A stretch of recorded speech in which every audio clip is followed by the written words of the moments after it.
로마서의 본문 내용과 교훈은 지난주에 살펴본 바 있는 15장 31절로 끝났습니다. 그래서 로마의 본론의 내용은 끝났고 오늘 말씀부터 16장 마지막까지는 이제 바울의 앞으로의 계획과 또 기도 요청하는 것, 그리고 로마에 있는 이제 교회 지도자들에게 인사하는 말들로 되어 있기 때문에 로마서의 부록과 같은 그런 부분이라고 말씀드릴 수가 있겠습니다. 물론 그 부분에서도 우리가 많은 교훈과 은혜를 받을 수가 있습니다. 어쨌든 본론의 내용은 15장 13절로 끝났습니다.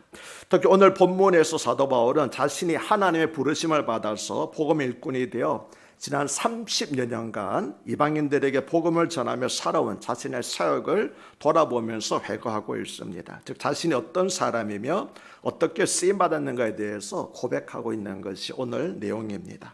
먼저 14절은 내 형제들아 너희가 스스로 선함이 가득하고 모든 지식이 차서 능히 서로 고난한 자임을 나도 확신하노라고 말씀합니다. 로마의 교회 성도들에게 약간의 불화와 갈등은 있었지만 로마 교회는 전체적으로 볼 때 신앙적으로 성숙한 교회였다는 것입니다. 바울이 말한 것처럼 선함이 가득하고 모든 지식이 차서 능히 서로 권하고 있는 교회였기 때문입니다. 여기서 선함이 가득했다고 하는 것은 선한 행실로서 본을 보였다는 그런 뜻입니다. 또 모든 지식이 찼다고 하는 것은 그들에게 구원에 필요한 지식이 충분히 있어서 하나님의 구원 계획에 대한 통찰과 이해를 하고 있었다는 것입니다. 그래서 유대인들은 하나님의 언약을 오해했지만 로마교회 성도들은 바울이 말한 하나님의 언약의 내용과 계획을 잘 이해하고 있었다는 것입니다. 또 로마교회 성도들은 능히 서로 고난하는 자였습니다. 여기서 서로라고 하는 것은 약한 자들과 강한 자들, 즉 유대인 신자들과 이방의 신자들을 가리킵니다. 그들이 이렇게 서로 고난할 수 있었던 것은 그들에게 선한 마음과 충분한 지식이 있어서 그들의 믿음과 생활에 필요한 것들을 잘 알고 있었기 때문입니다. 바울이 아직 방문하지 않은 로마 교회에는 목회자들, 전문적인 목회자들이 그렇게 있지를 않았습니다. 그러나 그들은 항상 서로 권면하여 진리에서 이탈하지 않고 그리스도의 은혜와 사랑 가운데 가고 있었던 것입니다. 그래서 바울은 이 사실을 나도 확신하노라라고 말했습니다. 내가 립 서비스로 하는 말이 아니라 내가 진심으로 말하고 있다라고 그렇게 말했습니다.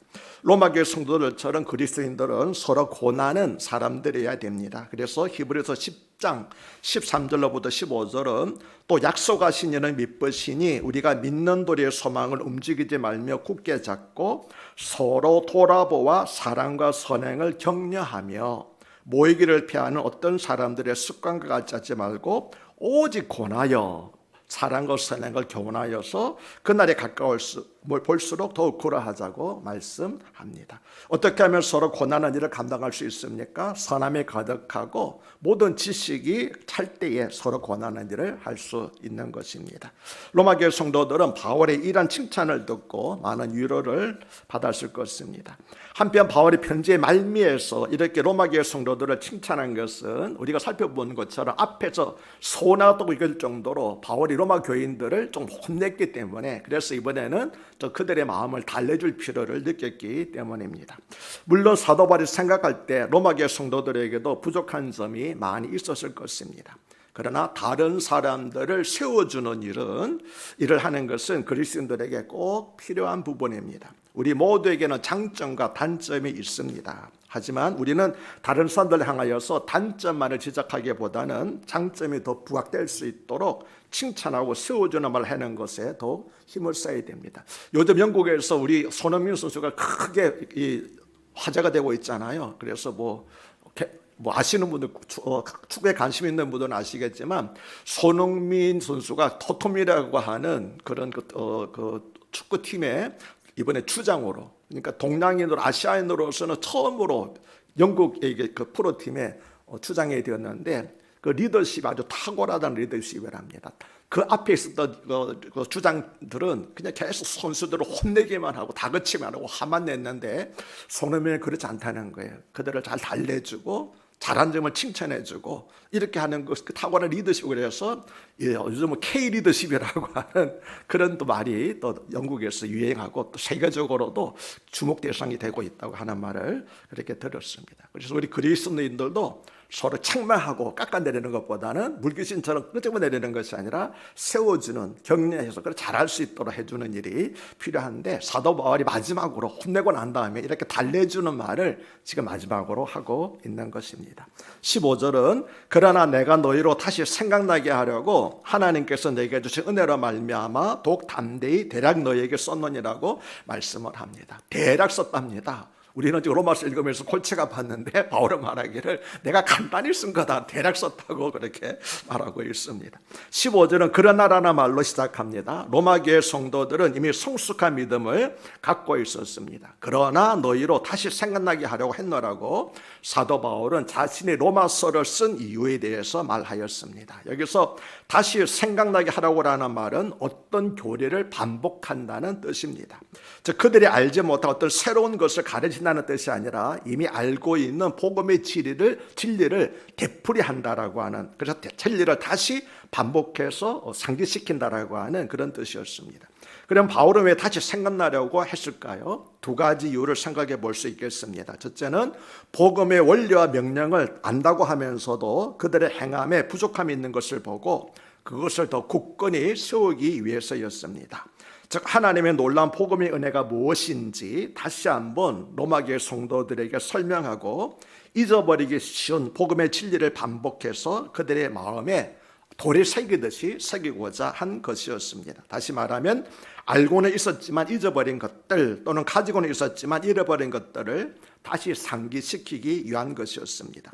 여러분도 이번 로마서 강연을 통해서 복음의 진리를 다시 확인할 수 있었다고 한다면 저도 로마서를 강의한 보람이 있겠습니다.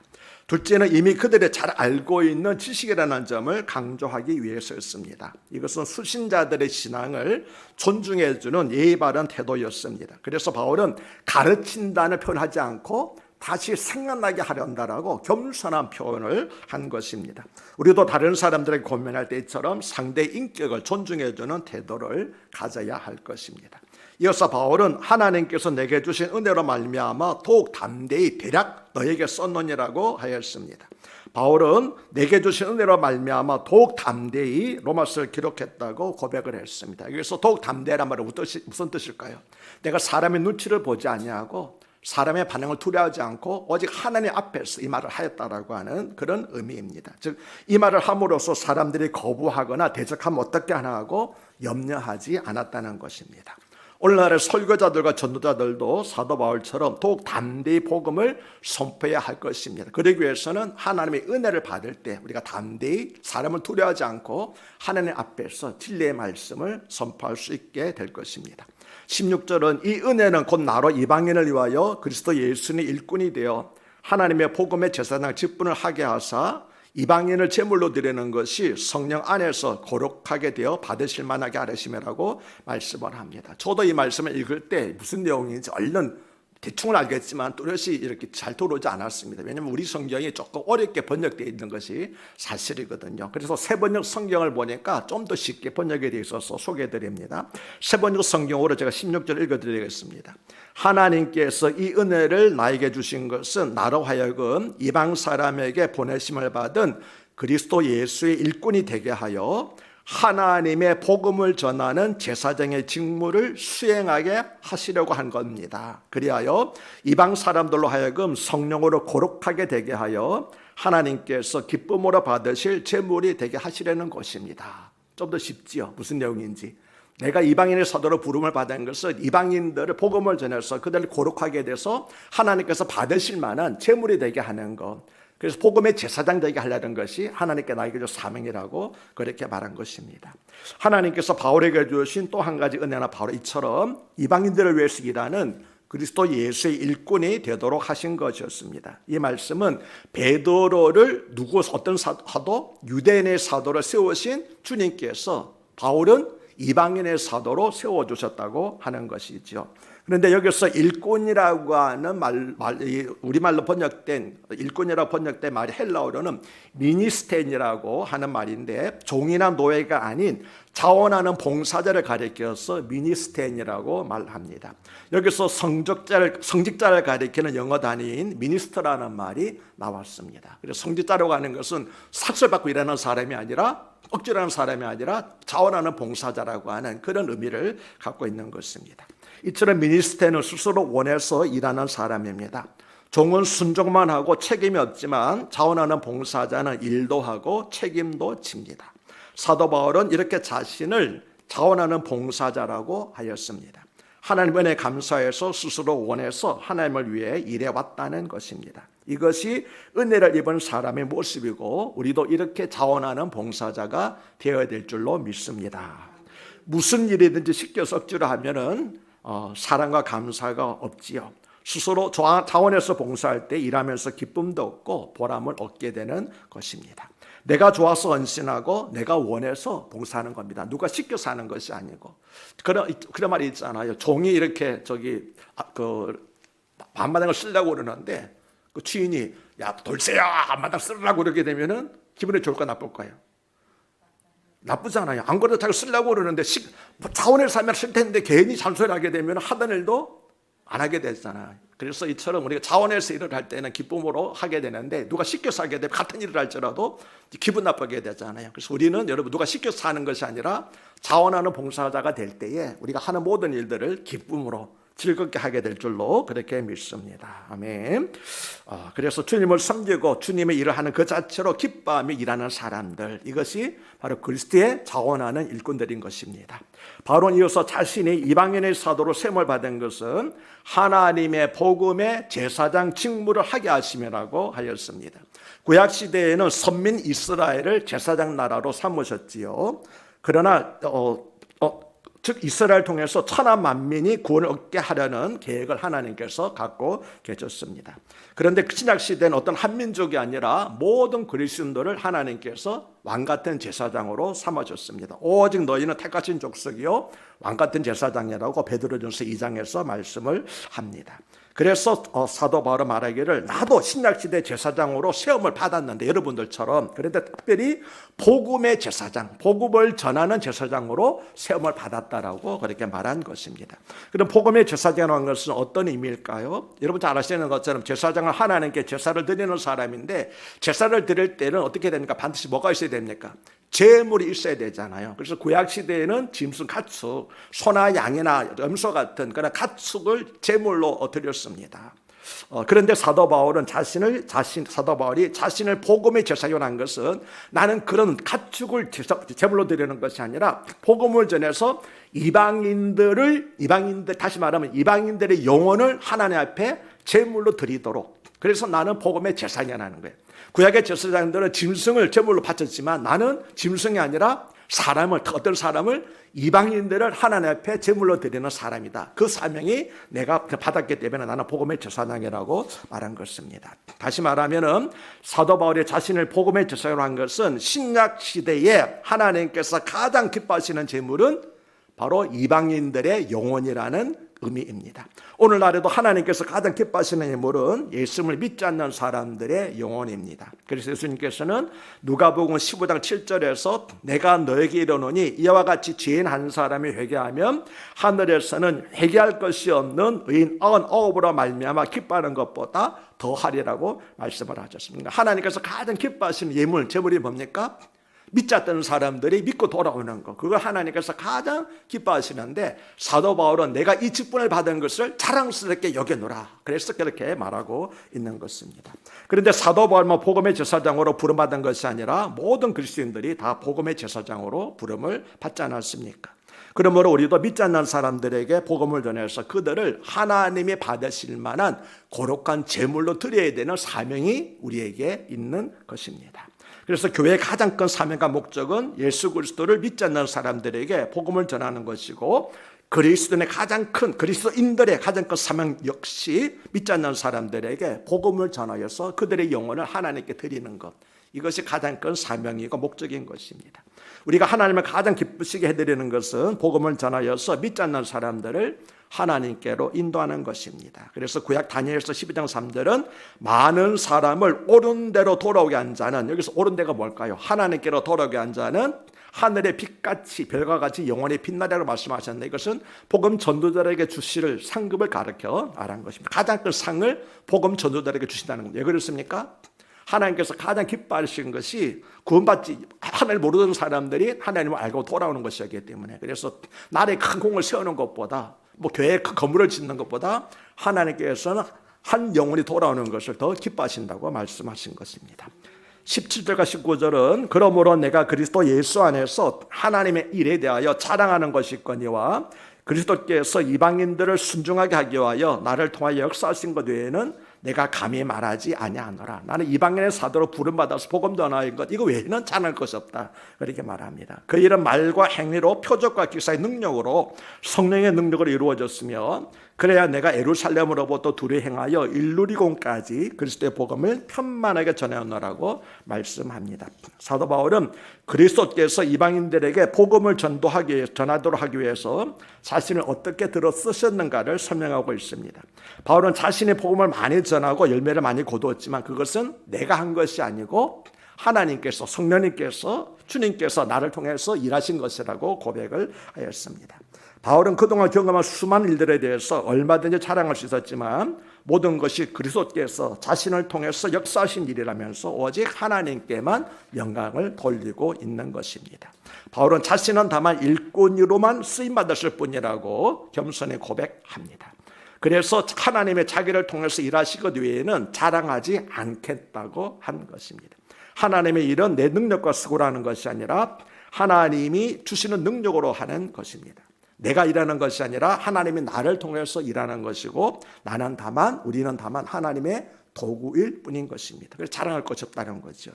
하나님 오늘날에도 영혼의 구원을 위해서 우리를 필요로 하십니다. 그때 우리는 하나님께서 직접 일하시고 나는 다만 하나님께 쓰임을 받고 있다라고 하는 겸손한 자세를 잊지 말아야 할 것입니다. 그리고 하나님께서 나를 일하신다고 하실 때 담대한 믿음도 생기게 되는 것이 있죠.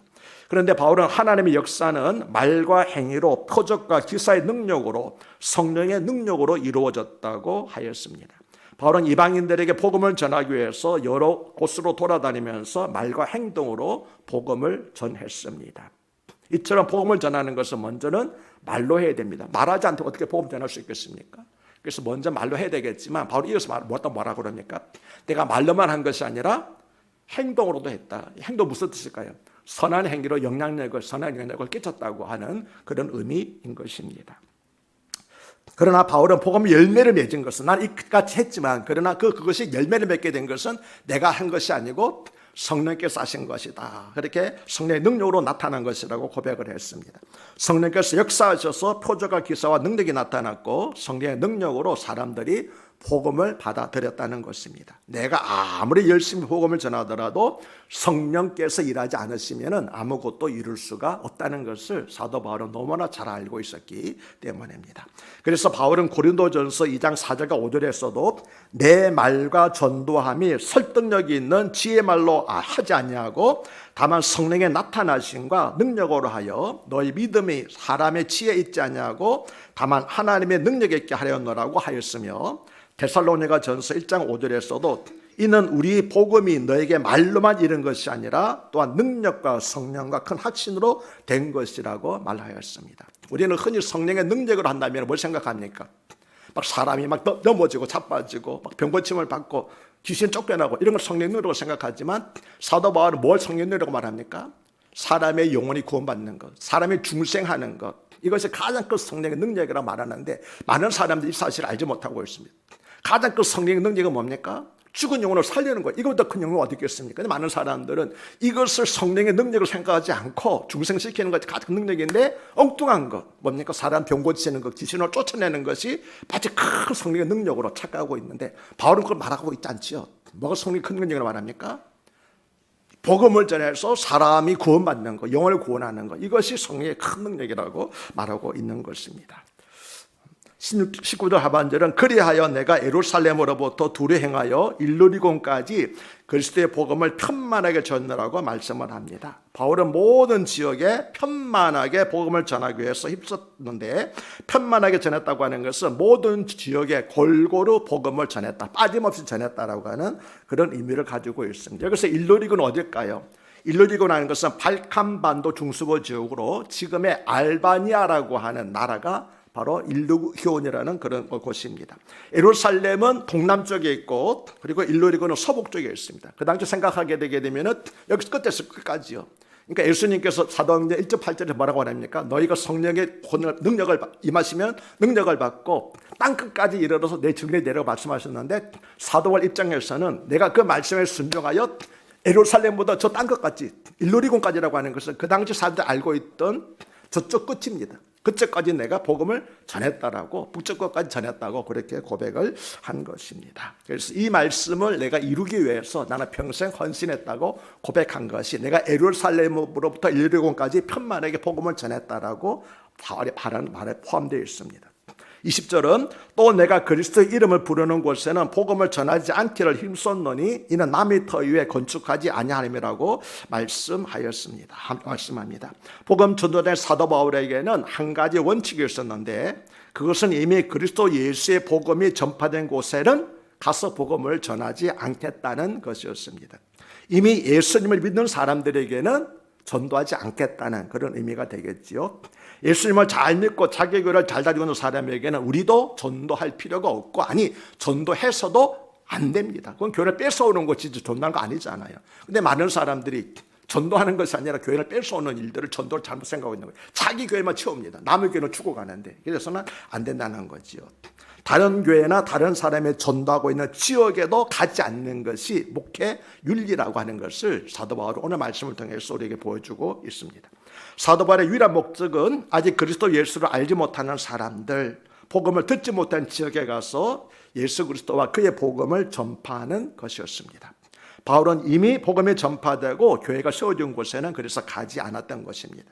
자신 이외에 다른 전도자들이 이미 복음을 전하였고, 자신은 아직 복음을 전하지 못하는 곳에 가서 복음을 전하는 일이 더 중요했기 때문입니다.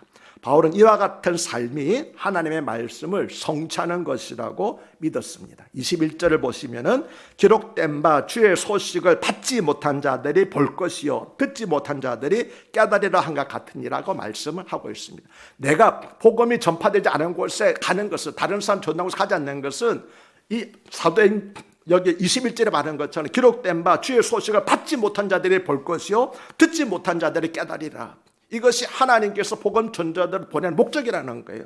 이미 듣고 있는 사람들이 가는 것이 아니라 듣지 못하는 사람들에게 가서 그들이 보고 깨달았다고 하는 것이 복음 전도자들에게 주어진 사명이라는 거예요. 성경에 기록되어 있다고 하는 거죠. 그래서 기록된 바라고 하는 말씀은 이사야서 52장 15절 말씀을 인용한 것인데 제가 읽어드립니다.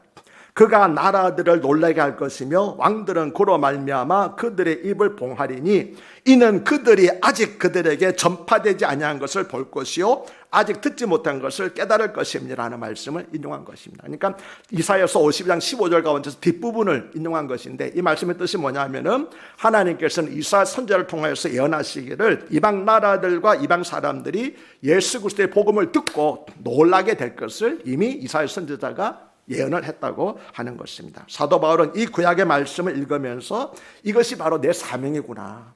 내 사명이라고 하는 것은 다른 사람, 복음이 전파된 곳, 교회가 세워지는 데 가서 말씀을 전하는 것이 아니라 복음을 듣지 못하는 사람들에게, 교회가 없는 곳에 가서 복음을 전하는 것이 내가 할 일이라고 하는 것을 자기 사명으로 알게, 이 말씀을 통하여서 받아들이게 되었다라고 하는 것입니다. 여러분, 제가 이제 선교사 훈련을 받을 때 이런 말이 있었습니다. 선교의 목적이 무엇일까요? 선교의 궁극적인 목적은 선교가 필요 없게 되는 것입니다. 무슨 뜻이 이해가 되시죠? 선교가 필요 없게 되는 무슨 뜻입니까? 모든 곳에 복음이 전파되면 선교 필요 없잖아요. 그래서 그때 이제 제가 선교교육을 받을 때 그렇게 말씀하더라고요. 처음에는 이해가 안 됐습니다. 근데 생각해 보니까 맞는 말씀이에요. 선교의 진정한 목적은 선교가 필요 없게 되는 겁니다. 그러니까 다시 말하면 복음을 듣지 못하는 사람들이 어떠록 만드는가, 모든 곳에서 복음이 전파되도록 하는 것이 선교의 진정한 목적이기 때문에, 그래서 사도 바울은 듣지 못하는 사람들이 아직도 많이 있는데 왜 내가 이미 복음 듣고 있는 사람들이 가서 또 복음을 전하겠느냐, 나는 그런 할 수가 없다는 거죠. 듣지 못하는 사람들에게 가는 것이 하나님께서 전도의 원리를 알게 주셨다고, 사명을 주셨다고 말씀을 하고 있는 겁니다. 우리도 마찬가지겠죠. 이제 말씀을 마칩니다. 사도 바울은 자신의 삶을 향한 하나님의 분명한 목적을 발견하였습니다. 그러나 하나님께서 자신을 이방인의 사도로, 다시 말하면 복음을 듣지 못한 사람들에게 가서 복음을 전하는 것이 자기 사명이라는 것을 확신하였습니다. 바로 그것이 하나님의 크신 나에게 주신 은혜라고 고백을 하였습니다. 그리고 자신의 직무는 하나님의 복음의 제사장이 되어서 이방인들을 성령 안에서 거룩하게 만들어서 하나님께서 기쁘시게 받으실 만한 제물이 되게 하는 것이라고 자신의 사명을 다시 한번 밝혔습니다. 그는 이 일을 위해서 평생토록 여러 도시를 돌아다니며 예수 그리스도의 복음을 전파하고 많은 교회를 세웠습니다. 예루살렘에서 일리공까지. 그리고 아직까지 가지 못한 것이 서쪽 끝입니다. 동쪽 끝까지는 갔고 북쪽 끝까지는 갔는데 그 당시 알려진 지리적 개념에서 서쪽 끝은 가지 못했어요. 그래서 우리가 다음 시간에 살펴보는 것은 내가 이제 남은 사명이 서쪽에 스페인에 가서 복음을 전하는 것인데 그 일을 위해서 너희가 나를 좀 도와달라고 부탁하는 내용이 우리가 다음 주 시간에 공부를 하게 살펴보게 될 것입니다. 그래서 바울은 바로 이 사명을 위해서 복음을 듣지 못하는 사람이 없도록 하기 위해서 나는 편만하게 복음을 전하였다라고 하는 사명 가지고 쉬지도 않고 그렇게 돌아다녔던 분이 바로 바울입니다. 이미 복음이 전해진 도시에는 가지 않고 비록 어렵고 힘겨운 도시라 할지라도 포기하지 않고 가서 복음을 전파하고 교회를 세웠습니다. 그런 자신이 일한 삶이 바로 이사야서 52장 1절에서 15절에서 예언한 하나님께서 나에게 주신 사명이고 하나님의 뜻을 성취하는 길이라고 굳게 믿었습니다. 사도 바울과 같이 하나님께서 주신 자신의 사명을 깨닫고 그 사명을 위해서 최선을 다해 살아가는 삶은 우리 그리스도인들에게는 가장 복된 삶이며 가장 위대한 삶이 될 것입니다. 그렇다면 하나님께서 우리에게는 어떤 부르심을 주셨습니까? 그리고 우리가 어떻게 살아가기를 원하십니까? 그에 대한 대답이 분명할수록, 다시 말하면 나를 향한 하나님의 뜻과 계획을 알고 내 사명을 분명히 알수록 우리의 삶은 알차고 보람될 삶, 낭비가 없는 그런 충실한 삶이 되게 될 줄로 믿습니다. 아직까지 여러분들 나에게 준 하나님의 사명과 하나님의 계획, 뜻이 분명히 알지 못한다면 먼저 그 뜻을 알게 해달라고 기도하시고 그 다음에 그 뜻을 알았다고 한다면 사도 바울처럼 그 뜻을 이루는 것이 하나님께서 나에게 주신 사명이다 하는 것을 꼭 깨닫고 최선을 다할 때 하나님께서 사도 바울을 들으시듯이 연약한 우리들도 들었었을 줄로 믿습니다. 하나님 아버지, 오늘 말씀을 통하여서 사도 바울 앞에서 우리는 도전을 받습니다. 사도 바울이 나에게 주신 사명을 위해서 나는 예루살렘부터 일리공까지 복음을 편만하게 전하였다, 그렇게 고백을 하였는데 지어 우리가 가까이 있는 그런 곳에 가서도 복음을 전하지 못했으니 참 부끄럽습니다. 하나님 바라고 원하는 것은 우리도 사도 바울과 같이 크고 위대한 사명을 깨닫게 하여 주시옵소서.